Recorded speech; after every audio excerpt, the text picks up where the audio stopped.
Welcome everyone to our presentation today on unlocking LoRa with Blues and the Things Industries. First, a special welcome to Ben, who's joining us from the Things Industries. Ben's going to supply some more perspective on LoRa and LoRaWAN that TJ and I at Blues more than we could ever possibly provide.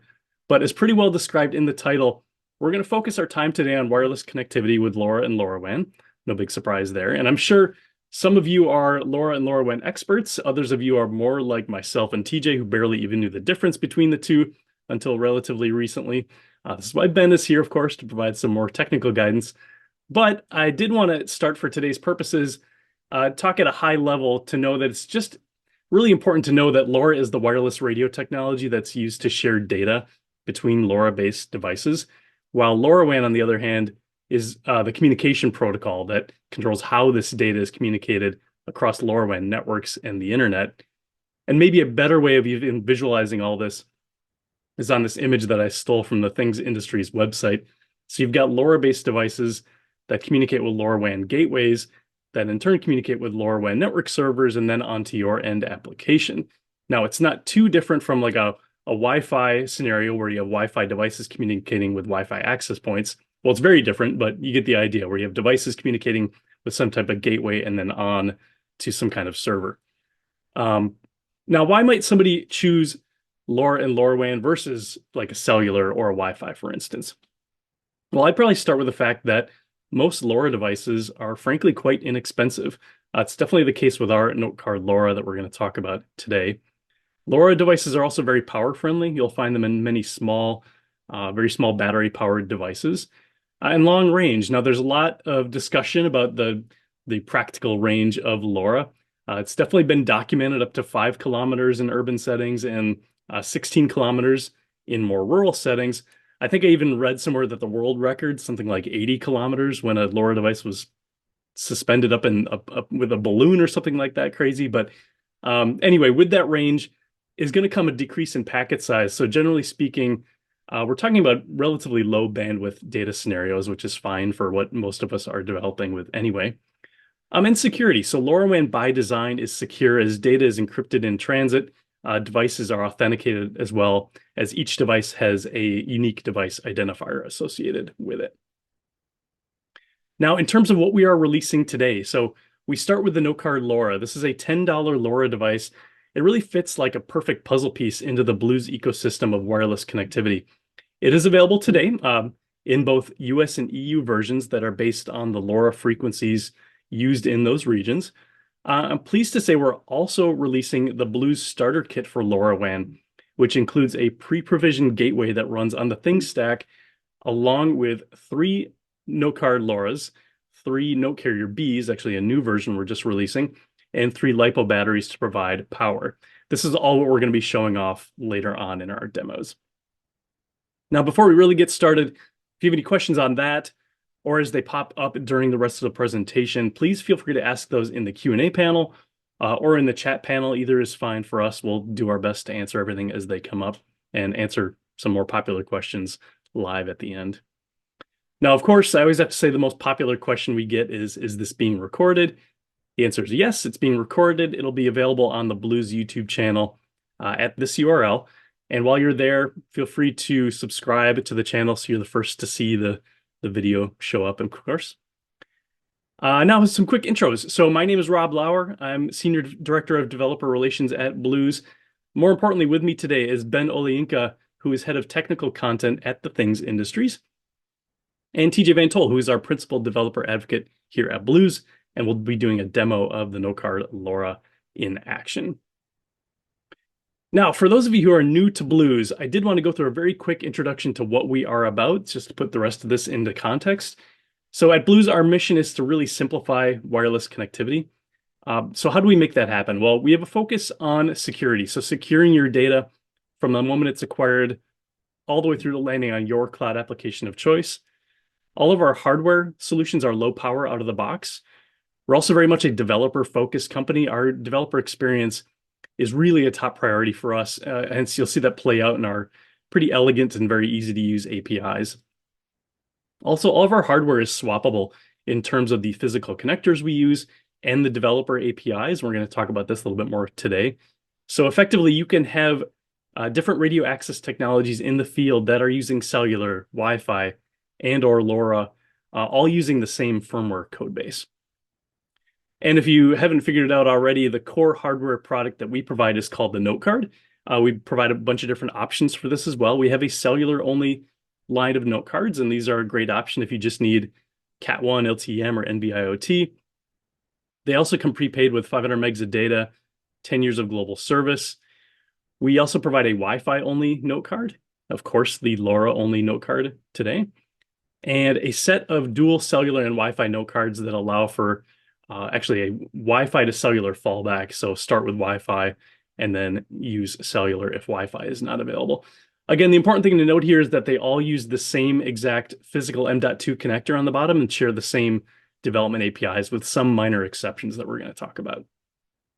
Now, I do want to zoom into the note card just a bit more. It is a low power system on module. It measures a tiny 30 by 35 millimeters for most of the note cards. Our Cell Plus Wi-Fi is 42 millimeters longer. They do all have that same M.2 edge connector that I already mentioned.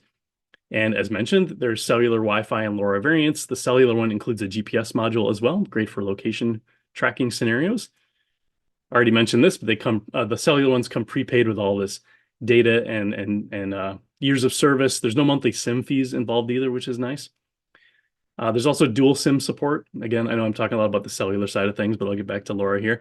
All of the note cards provide have the same API again. So it's all JSON-based API, same API across cellular, Wi-Fi, and LoRa. More importantly, we have supported SDKs available for Python, Go, Arduino, C, C++, and Zephyr. Makes it much easier to develop with the note card. And there's also a whole series of carrier boards we offer called note carriers that you can use to prototype with or even deploy in the field. This one that is on the screen now is called the Note Carrier F, which is great for prototyping with a feather-based host, but there's all sorts of different ones that match your needs for sure. So again, everything is JSON in and JSON out with the note card API. It's a very concise, memory-friendly way to relay wireless data regardless of protocol. As a super, super dead simple example of this API in use, if you wanted to get the temperature from the onboard temperature sensor on the note card, you would call card.temp, just like this. And the note card will return the requested temperature along with some factory calibration data. The rest of the API is set up very similar to this. Now, if you're like, well, JSON and C, isn't that really awkward? Well, yeah, one option you have is our libraries abstract that complexity out. So you're still making JSON requests and parsing JSON responses from the note card. Now, I want to be clear, when you invest in Blues, you're not just investing in the note card. Blues also provides an end-to-end communication channel from the note card all the way through to our cloud service, Notehub, and then onto your cloud application of choice. So you can deploy with cellular, with Wi-Fi, with LoRa, and not jump through a lot of hoops to get there. It's a really simple but really powerful workflow. But if you're like, oh boy, not yet another cloud service to worry about, I hear you, but this is actually kind of the value, the beauty of Blues.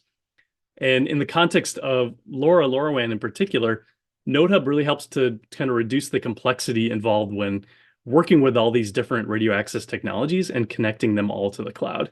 For instance, when you're choosing Blues and you choose to use the Blues LoRaWAN gateway that we're going to show off today, you're managing your devices, of course, right? Your LoRa devices. You're deploying your gateways. But then Blues manages the network servers, the app servers on the Things stack. In fact, there's both US and EU app servers as well. Blues also manages Notehub, which provides the seamless connectivity to relay data to your cloud application, whatever it may be. Now, if you're not using a Blues LoRaWAN gateway, but rather another LoRaWAN gateway that's on the Things stack tenant, you are managing your own network server. You're enabling Packet Broker to exchange traffic with other LoRaWAN networks, but Blues is still managing the app server and, of course, Notehub. Totally doable, slightly more complex, but yeah, again, very much a realistic scenario. Now, so I say this all because Blues really, at the end of the day, is providing infrastructure for the wireless IoT, right? We're building this secure private infrastructure that provides this turnkey bidirectional syncing of data between your cloud and your device, not to mention low power management on the hardware side and really robust integrations on the cloud side. Now back to LoRa specifically. So I alluded to this idea of interchangeable radio access technologies. I do want to talk a little bit more about what that means within the context of Notecard LoRa. The first is that, yes, the Notecard LoRa does share the same APIs with the other note cards. There are some exceptions, though, as for example, any cellular, any GPS, or any Wi-Fi specific commands that are specific to those technologies, those don't work on Notecard LoRa for obvious reasons. Also, while they do share the same physical footprint, I did put an asterisk in here as we do have, I mentioned this earlier, but we do have the Cell plus Wi-Fi note card that are a tiny bit taller than the rest. But the important thing is they all use the same M.2 connector for literal swappability. And regarding those APIs specifically, there are definitely some considerations you have to make when developing with Notecard LoRa. These will really only make sense if you're already familiar to working with the note card. So I apologize if you're new to the Blues ecosystem. In some ways, I like to think of the note card LoRa as being the note card with the fewest features in a good way. So it's like a good idea to design with a LoRa first mentality, if that makes sense. That's because the Notecard LoRa must use templates when sending data to the cloud. And this is frankly a best practice for all note cards, as when you use note templates, it reduces storage in flash and reduces bandwidth in transport. And the same goes for environment variables. So if you're using environment variables, if you're syncing state variables with Notehub, for instance, those also have to be templated. Due to limitations in flash storage on the Notecard LoRa itself, over-the-air DFU is just not available, unfortunately. And yes, the Notecard LoRa works with any gateway provision on the things stack only, and the network server must have packet broker enabled. So there's two important considerations. Or you can just use our pre-provisioned indoor gateways. Now, if you want to see LoRa in action in somewhat of an unrealistic way, I did write up a Hackster tutorial that I used a Raspberry Pi with actually two hats, one with a Notecard LoRa and one with a Cell plus Wi-Fi. So it kind of built out a LoRa to Wi-Fi to cellular fallback device. Kind of a fun proof of concept. But if you want to see this and many other community projects that people are building on Hackster with the Note card and Notehub, check out this URL at blues.dev/community/projects.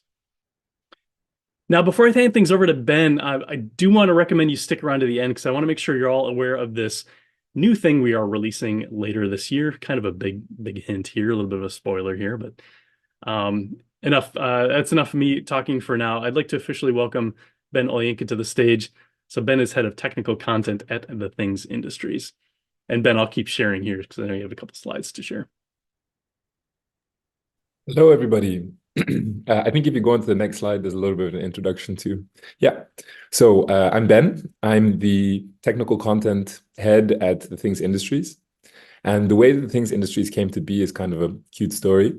Almost 10 years ago, our founders, Vinke and Johan, they decided it would be interesting to cover the entire city of Amsterdam with this new technology, LoRa. And I think it took 4 gateways for them to do it. And since then, the network has hugely expanded. So now there are 21,000 gateways on that network and more than 120,000 developers who use it. And the Things Industries evolved to manage the Things stack, which is the software backend, which makes sure that LoRaWAN messages get from your device to a gateway to the network server to an application like Blues Notehub. Last week, 363 million messages were sent on the Things stack, so it has a huge impact. And the Things Industries, at the Things Industries, we run the Things network, and we provide commercial LoRaWAN networks for companies that need an SLA and a more industrial grade LoRaWAN network. We also organize the Things conference. So yeah, that's who the Things Industries Great is. event. We've been there many times. Yeah. I think on the next slide, we have the LoRaWAN Partner Portal and LoRaWAN Business Case Repository.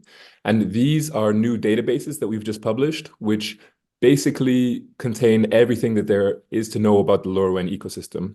So in the Business Case Repository, we have actual LoRaWAN use cases, like places where LoRaWAN is driving business value today.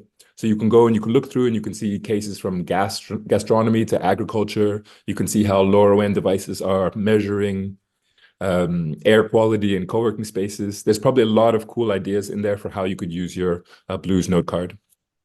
And then the LoRaWAN partner portal contains information about all of the partners, so all of the manufacturers within LoRaWAN, all of the integrators, basically all of the companies who are operating in the LoRaWAN space, and then all of the devices, gateways, and integrations that we know of.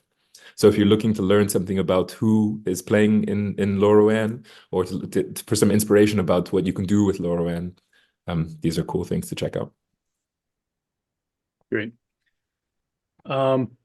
So let's take some time to get into the weeds with Notecard LoRa in a good way, I guess I'll say with TJ. So I will stop my share. Yeah, and I just got to adjust my camera here because I want to start by, well, I want to show you how all of this works. So move beyond the slides and actually get into some hardware and show this thing off. So you're looking at my desk, and what I have here is a Notecard LoRa. So this is a 30 by 35 millimeter. It's a system on module. It's a square here. It's connected to what we call a note carrier. So this note carrier is this rectangular device that is around it. Note carriers are development boards. They're prototype boards that are designed to make it really easy to slot in a note card and to provide some additional developer, basically just conveniences. So in this case, you'll see this note carrier has a slot for a LiPo connector for a LiPo battery that I have attached. It's got this M.2 connector, which is what the note card slots into. And then on the side, it also has a quick peripheral and a USB connector as well that you can use for providing power to the note card. This note card B is for basic. It's a really simple note carrier. It gives the note card a really low footprint, which is great for these types of LoRa devices. Now for our LoRaWAN starter kit, essentially what you're getting is 3 of what you see here. So 3 note card LoRas, 3 note carrier Bs, 3 antennas, and 3 LiPo batteries as well. And then each of these devices is talking to a LoRaWAN gateway that we are offering as well. Now mine is plugged in the corner because I'm going to be using it to drive this demo. But Rob, I think you have yours. So I'll defer back over to you if you have yours for showing people off. I do. And the cool yeah. thing, the cool thing about our gateways, while Rob's bringing his up, is that they're pre-provisioned to work on the thing stack out of the box. They have that nice logo too. I mean, really nice. And setting up the gateway is easy. You know, Rob's doing the full Vanna White. It's as easy as providing Ethernet or Wi-Fi, and our docs will walk you through how to do that. And all of the provisioning steps that are associated with getting things online for LoRaWAN-based communication are handled for you. I think it's easiest to show that by showing off how you actually set up and work with these things. So I'm going to switch to sharing my screen and basically showing off blues.dev, which is our development center. It's our documentation hub. It's where you can find all of the tutorials, blogs, whatever you need to find around working with any Blues hardware and services. And if you click this Get Started link, as of today, you'll see there's a new quick start tutorial flow for our LoRaWAN starter kit. So there's a link to the shop if you want to pick one up, and then a series of tutorials that we recommend going through when you first get a kit and want to set it up and use it. The first of these steps is basically what I just described with the gateway. Because everything is pre-provisioned, this step is basically as simple as plug the thing in, give it connect it to Ethernet or connect it to Wi-Fi. That's really all there is to that. The second step is one I'm going to walk us through, is basically configuring the note card so that I actually can communicate with our cloud backend. And then the last step will have you connect up, basically set up all of your devices, set up 3 different devices, position them someplace in your house or your facility or whatever, and build a dashboard so you can see your data going through. So I'm going to show you the end state of this one. So today we're going to go through this tutorial so you can see what this looks like, and then kind of showcase a slightly more like a real deployment of a LoRa-based project. So let's go into the quick start. This is our quick start tutorial for working with a Notecard LoRa. If you've used the Notecard before, either for cellular or Wi-Fi, a lot of this is going to look fairly familiar, which is kind of the point. One of the things we're trying to do at Blues is provide an abstraction on top of these radio access technologies.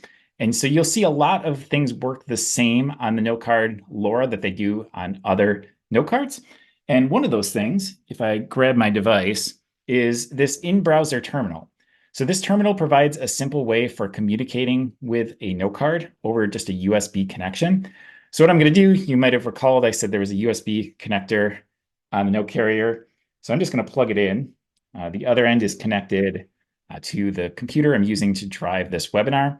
And once I've made that connection, I can click this button here and connect to my note card in the terminal. And the cool thing about this is it gives me a really simple way to just configure the note card, get started, start playing with it without having to do anything, really dive into firmware or anything like that. Now, if I scroll down in this tutorial, I'm going to skim some of this because we've already talked about some of this. The tutorial is going to show you how to hook up the hardware. This is very Lego setty. It's really it's basically as simple as plugging in the note card, attaching the antenna, and then plugging it into your computer. So it's fairly straightforward. And then the first actual request we're going to run is this card.version request. Now, this request is intended to show off the basic of how communication with any note card works. You'll see that the API is all JSON based. So I send JSON in this case, a request of card.version, and the note card responds with JSON as well. In this case, card.version, a really simple API, just to give you some basic metadata about the device. This is really just telling me this is a LoRa note card and giving me information on the firmware that is running on it. But it just shows the basics of how the communication works. Now, even though I'm running these requests in the browser here, everything I'm showing running these requests can also be done with one of our firmware libraries. So if I go into the docs and I'm going to navigate real quick, you can also use our search, which is quite good on the docs as well, to find our firmware libraries. So we have firmware libraries available for Arduino, for C, for Python, Zephyr, Go, some other languages and ecosystems as well. You can use these libraries for communicating with the note card as well. So once you're looking to move beyond the basics, maybe you're using a host alongside the note card for sending these requests, these open source libraries are where you can go to start to build beyond the basics. But we're still back at step one, just trying to talk to the note card and do some of the basics.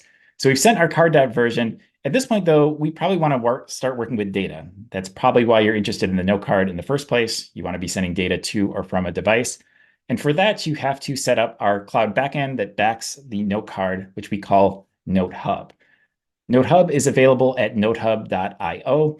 You can set up an account for free, which you'll see that I have already done. And then the first step you'll need to do is create a new project. A project is just a logical way of grouping devices and settings and configuration for your note cards. I'm going to use one that I've already got set up because I've already got data flowing into this that I'm going to use to show off some dashboards a little bit later. And all I need at the moment is just this project, what we call a product UID. It's just an identifier for this project. Because if I scroll down in my tutorial a little bit, the next command I need to run is a hub.set command. And what this command is going to do, this request is going to associate the physical note card that's sitting on my desk here with whatever cloud backend project should ultimately be connected to it. So connect the physical device to a given cloud backend. Now, this change doesn't take effect immediately because you can really think of the note card as a queue where you're queuing up changes on both the note card and the cloud, and then you configure intervals at which you want those changes to synchronize. So you could configure that interval on this hub.set request. So this takes an inbound and outbound interval. So you could say inbound 60, outbound 60, or whatever the case may be. Or you can run, if you're in a demo or just trying things out, there's also this explicit hub.sync request, which just says, just immediately take anything that's queued up on the note card and push it up to the cloud and vice versa, check for any changes that have occurred on Notehub and push it back down as well. The reason the note card behaves more like a queue is it's intended to be a low power friendly device. So you might want to build up sensor readings on the note card, but only synchronize them every so often, maybe every hour, every day, depending on your use case, to try to make the best use of power on your ecosystem. So once I've done the sync, what I can do is go into my project. And yeah, so a few seconds ago, my device here is C3, synced a couple seconds ago. So it made that connection. And then these two are the other two. One of these is in my basement. One of those is in the other room that are running on my same project as well. Now, what's cool is that I just did network communication over LoRaWAN, And you'll notice that I didn't do any LoRa anything, right? I didn't tell my note card about any LoRa configuration. I didn't tell it about my gateway. I didn't tell Notehub about my gateway. It's all, the only thing I did was that product identifier, and the note card took care of everything else. Now we're going to break down that magic in a second. At the very end of this, we'll talk a little bit about how that connection actually happens. But one of the cool things of working in the Blues ecosystem with LoRa is you are abstracted away from a lot of that complexity. You are just working with a project. That project has an identifier. You are just pushing devices and data into that project, and it just sort of magically goes back and forth across the network. All right, now that we have this connection established, our device knows how to talk to our cloud project in Notehub. Now we actually want to start working with data, pushing data up. Now, if you've worked with the note card before, and I'm going to scroll down here a little bit because I'll show a request that if you're a longtime note card user, you're going to recognize right away. This note.add request is the easiest way of sending data with the note card. So in this case, this request is saying I have a data queue. This is outbound queue is what this stands for. And my actual body of my data, basically we're mimicking a temperature and humidity sensor here. Well, we're saying just put a hard-coded temperature and humidity into a note, queue it up on the note card. Now, this request works exactly the same on the note card LoRa. So this is, I could just take and run this request and it would run, except there's one difference from working on the note card LoRa in that you have to have a template defined. So if I scroll back up, you'll see this note.template request. The reason this exists is LoRa is more of a constrained environment in terms of bandwidth, as Rob sort of talked about earlier. So what the note template request does is essentially tells the note card a little bit about your data, the format and such. So if you see in here, and I won't go through every single argument, this tutorial is available if you want to read this through in detail. The crux of it is this last bit of the configuration, this temperature and humidity, because this is telling the note card, when I use this data queue, this data.qo file, it's going to, all of my notes, all of my sort of packets of data are going to have a temperature and humidity reading, and they're all going to be this format. In this 14.1, we have a list of our data types over in here, which is a good one to have bookmarked or just to know how to use the search to find, because it defines all the different data types that the note card understands and works with. So in this case, this 14.1 is telling the note card that this is a 4-byte floating point number. And because the note card knows that, it's able to store and transmit that data across the LoRaWAN connection a little more efficiently. And this request, I should say too, this is a request that's available for other note card types. So you can also template your data when working on cellular or Wi-Fi or other ecosystems, but it is required for LoRa just to meet those bandwidth requirements. So the note card knows how to send that data really efficiently across the network. So I'm going to run this template so that the note card knows the template I intend to use for my data queue. And then I'm going to queue that data onto the note card as well. So I have what we call a note that I queued up onto my note card. And again, this data doesn't immediately synchronize because I need to either define an inbound, or in this case, an outbound queue, or I can explicitly run a sync, which is what the tutorial has. You do just because that's the easiest approach here. So the sync is going to take that note that is queued up on the note card, and it is going to synchronize it up to the cloud. Again, over LoRaWAN, talks to my gateway. The magic in the cloud happens that we're going to discuss in a minute.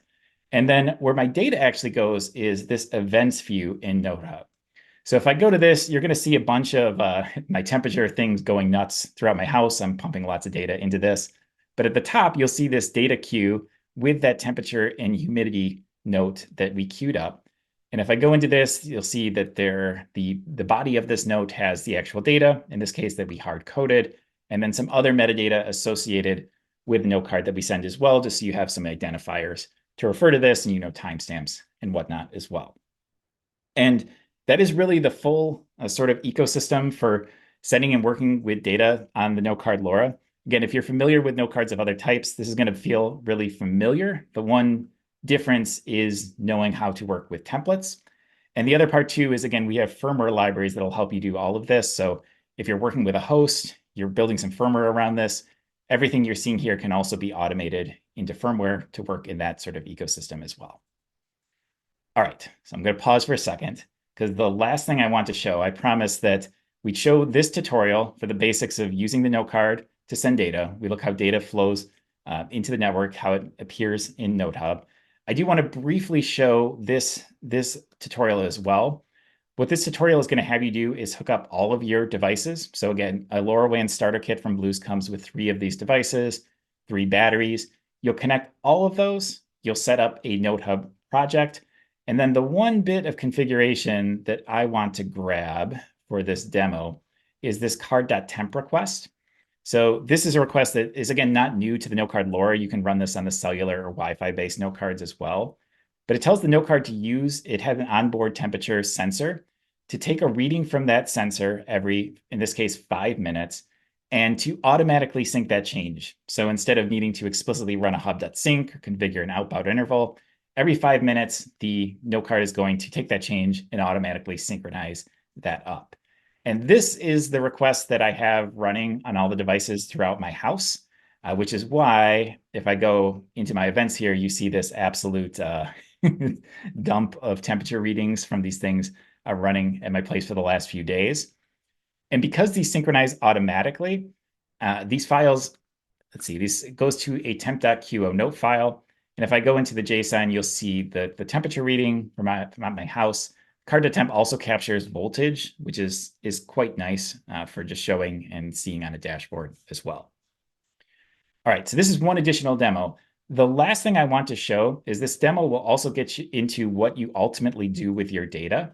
So seeing all this data, the sort of data dump that you see in Notehub is kind of nice. It's kind of cool how easy Blues makes it to get and see this data. But this is probably not the end state you want your data to be. You're probably not going to show your customers a spreadsheet like this or your product or whatever. Probably you want this data to go somewhere.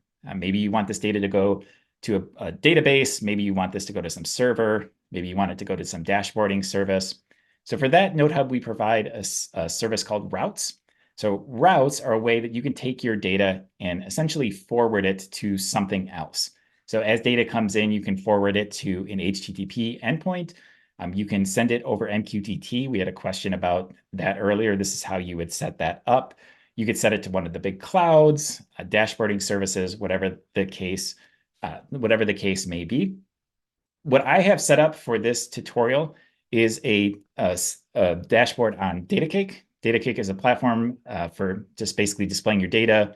UbiDots also does this really well as well, where you just want a quick platform for seeing your data coming in and building some charts and graphs around that. So because I have this set up and you see I have this enabled, I just have a URL where my data is going to. Each of these events you might have noticed had this green check mark next to it. That's because this data is being routed. So if I go into an actual event and go to the route log, you'll see that that data is being routed over to Datacake. And so if I go into my dashboard, you can see all of my devices, the data coming in for the last few days. This is the sort of thing you can absolutely design for yourself. I just threw this together really quickly. For temperature throughout my house, you can see when I got into my office this morning, we have a space heater in here because it's really cold today that we cranked up as we got in here, and then it stabilized from there. But big picture, this is sort of intended to give you a view at what the Blues ecosystem, our LoRaWAN architecture makes possible. So just a really easy way of connecting devices, and then just through some simple configuration, not needing to worry about the underlying LoRa and LoRaWAN details, through some simple, basically configuration, set up a data flow throughout your system for sensor data or whatever data makes sense for you.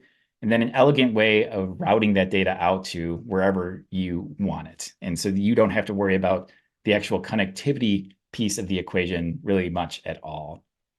I am going to go switch back over because I want to see any of the questions that came in.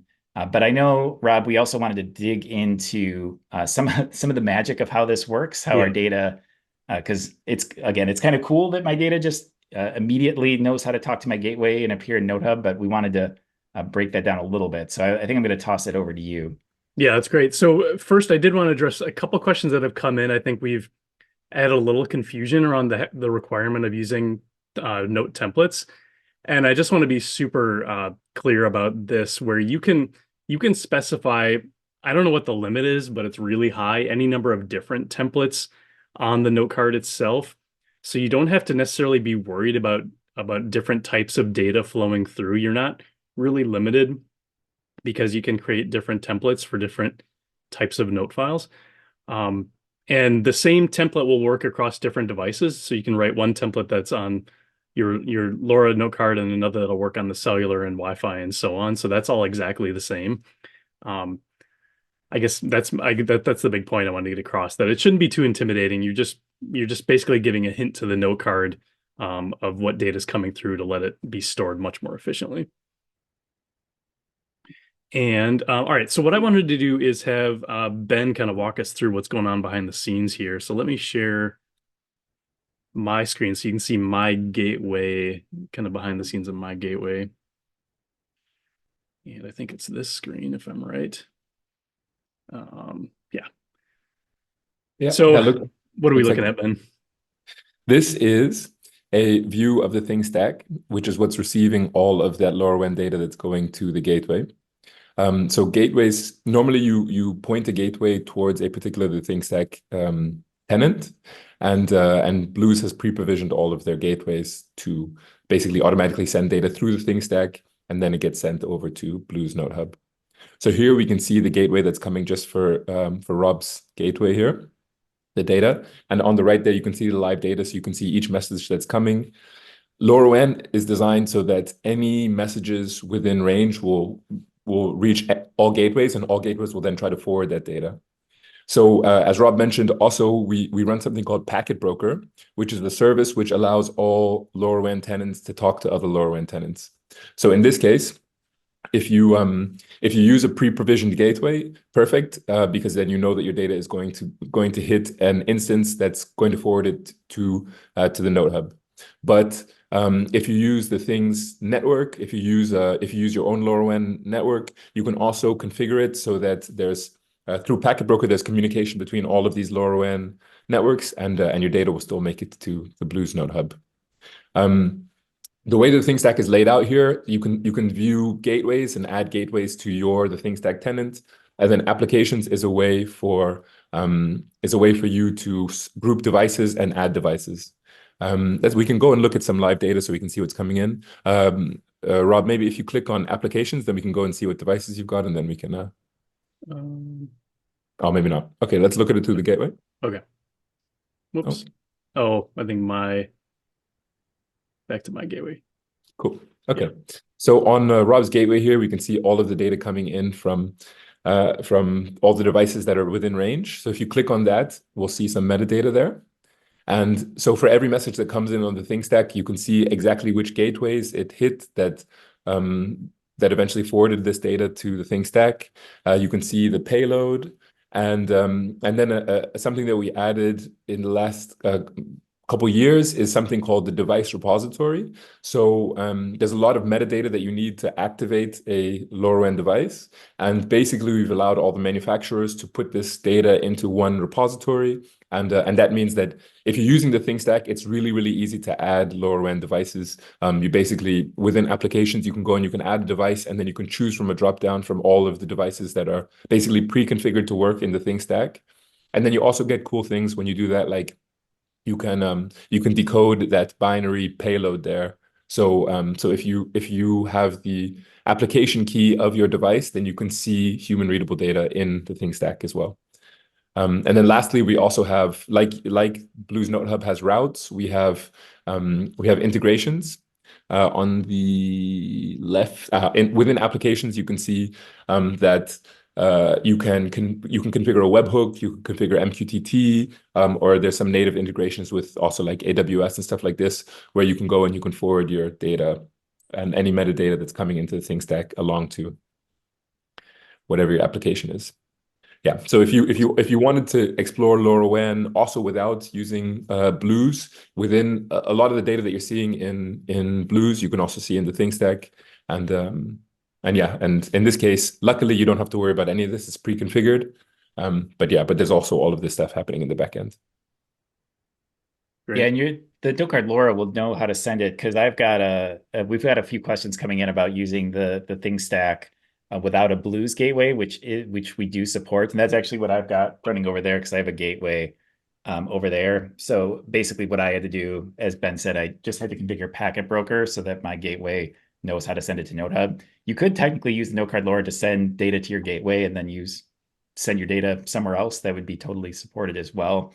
But some of the value we're providing is the sort of magic bit where Packet Broker just knows how to send that to data to Notehub, and then you can utilize Notehub for managing devices and everything else Notehub does. Yeah, just so Yep. people know as well, like access to the Blues tenant on the Things stack is really limited to just a select number of support personnel. So we can help debug if there's any issue with getting your data relayed along. So it's not like what you're seeing here is available to everybody globally. Yeah. Awesome, thank you. What I want to spend a couple minutes. I know I promised we'd end before an hour. I want to. Whoops! I lost my Zoom window here. Here we go. I did want to kind of wrap up the presentation here. Wow, I need to work on my window management. How about this one? All right. How about this? So to get back to the one more thing, I know this is already spoiled in chat, which is totally cool. Probably not too hard to guess where I'm headed here, but I showed off this slide earlier. We offer all these different note cards now to address all these different wireless connectivity scenarios, which is awesome. But one thing is kind of missing for me here, and that something is satellite, specifically satellite for NTN or non-terrestrial networks. So Blues is launching an add-on for the note card that we're calling Starnote. So it's going to be $49. Starnote will provide really seamless fallback satellite connectivity for your note card. It will ship with enough prepaid data to send, I believe it's a 50-byte message once a day for about a year. And again, this is an add-on to a note card. So it's not something that you're going to use as a primary communication device, really only for those fallback scenarios where your note card loses connectivity. It is officially launching sometime in H2. I don't have anything more specific than that today. We do, however, have a wait list you can sign up for at this URL, so I highly recommend checking things out there. So thanks everyone for attending. I do want to answer some questions live because there are a couple of important ones that came through. I mentioned this already, but if there's any technical resources you need from Blues, head to blues.dev. You can get your LoRa starter kit or Notecard LoRa devices at shop.blues.com as of right now. And of course, visit the partners.thingsindustries.com to browse LoRaWAN business cases and explore more about LoRaWAN itself. And okay, with that, I do want to spend a couple minutes on some questions because we had some really great ones come through. And I knew two big ones that I knew were going to come up. Plans to offer, so somebody's specifically asking for plans to add helium support. As of right now, no. I think we're focusing on the Things stack today, and that's like for the foreseeable future. Again, but depending on customer requests and everything, that could change in the future. But right now, it's Things stack only. And another question I saw in chat, I think, was support for, I forget which frequency it was, but it was a non-US or EU LoRa frequency. That, again, is just going to be based on customer feedback. We're focusing, of course, on the two biggest markets, but there's other frequencies that are used elsewhere in the world. We're fully aware of that. So I believe we have the ability to do that based with our existing hardware. It's just going to be a matter of customer need. So send those requests in as they come up. We had a question come in about the template, asking if it's just an efficient way to do JSON to binary conversion. Essentially, the answer is yes. So the note card is not sending JSON across the actual network. It's using a compressed binary format, and it just gives the note card hints as better ways to make that payload it's actually sending more efficient. And then on the Notehub side of things is where that's decoded and sent, put back into JSON format. I see a Starnote question came in. So what kind of antenna does Starnote need to use? It's basically a standard. It's similar to a cellular, because it's like the NTN is kind of like a cellular network. I mean, that's overly simplifying it, but it's a similar antenna to that. I know, don't know if it's identical, but yeah. Yeah, one of the Starnote options we offer just has onboard Ignion antennas as well, which might be the same ones that we're using on some of our note carriers and our cell Wi-Fi note card as well. The question about helium, I'm not sure about helium specifically, but the whole point of Packet Broker is that it's LoRaWAN network server agnostic. So for example, if you use ChirpStack, you can also configure that to forward LoRaWAN messages to other LoRaWAN networks inside Packet Broker. And so even if you don't use the thing stack, you could technically still forward those messages from your network server to the thing stack, which would then forward them to the Blues Notehub. So it is possible. You just have to configure that using your LoRaWAN network server. Awesome. Yeah. There's a question for remote locations. Can you pair several LoRa cards with a cell unit to communicate with Notehub? At the moment, I mean, technically you could do it with a little bit of manual work. Rob had the Hackster project he showed earlier where he was able to use, I don't remember your fallback order, Rob, but it was like LoRa with fallback to cellular. So yeah, like LoRa to Wi-Fi to cell, but just using the cell plus Wi-Fi note card. Yeah. So you'd have to hack it together. There's nothing that we offer that directly offers that, though. It's just not something, and that's, again, it's sort of thing based off customer demand, possibly. But right now, the LoRa is specifically for talking to a gateway that's backed by Wi-Fi or Ethernet. It's also a lot of our customers use LoRa because it's easier to set up a LoRa network than a cell network, and there's lots of places that don't have cell coverage at all. So it's very likely that it's easier to expand your LoRaWAN network coverage than it is to hope that you'll always have cell coverage. Yeah, you can always buy more gateways yourself. Good luck convincing a cell provider to add coverage to an area you need covered. Exactly. Yeah. And then also with Packet Broker, you automatically have access to all of the Things Network gateways. So those 21,000 gateways that I mentioned all over the world. So it's very possible that as soon as you connect to your, as soon as you power up your device, you're going to hit the Things Network gateway in your city if you live somewhere urban anyway. And if you roam with your device, it's also possible that it'll ping off of other gateways that are connected to the Things Stack that way. There was a question earlier about how if this can be integrated into the Arduino cloud to display sensor data. Yeah, we're actually doing some work on that right now, and we're going to have more to share about our integration with Arduino Cloud, I believe, next month, or maybe in April, I believe. And you can do it right now with just a route, just like we showed earlier, but it's a little bit manual at the moment, and we're working on just a more efficient, elegant way of doing it. Just scanning here for any questions we may have missed. There is also and maybe TG you addressed this, but we do have Blues does not offer a tutorial to set up Packet Broker, but TTN has a bunch of great resources on that. We have a link to their they have actually extensive documentation for all supported gateways, I believe, and then there's information on setting up Packet Broker. It's honestly like one toggle, I think, to even get it running. It's very simple once you find it. Ben, is there a somebody's asking for is there a heat map of active gateways? There's a map provided, right? Yeah, there's a TTN mapper that's actually community sourced. Okay. Yeah, if you Google TTN mapper, you should see basically people have self-reported where they've put gateways, and you can see all over the world. Awesome. This may be another question for you, Ben. Is there a possibility to prioritize alarm messages within the LoRaWAN network? I'm not sure what an alarm message, if that's a LoRaWAN specific term. No, there's no priorities. There's different types of confirmations, but no priorities. Okay. Yeah, I feel like that could be abused. Yeah, for sure. All my data, prioritize all my stuff. Yeah. There's important. There are also quite strict fair use policies in a lot of places. So in general, yeah, LoRa is designed to send maybe a message every 15 minutes or a message every hour. So if you're trying to do more than that, then potentially you're using the wrong technology. And another Starnote question came in, which satellite network will Starnote use? We're working with the provider Skylo, I believe is the name. Yeah, SKYLO. Yeah. Awesome. Well, I think we covered all the questions in case there's any last second ones that I may have missed. Going once, going twice.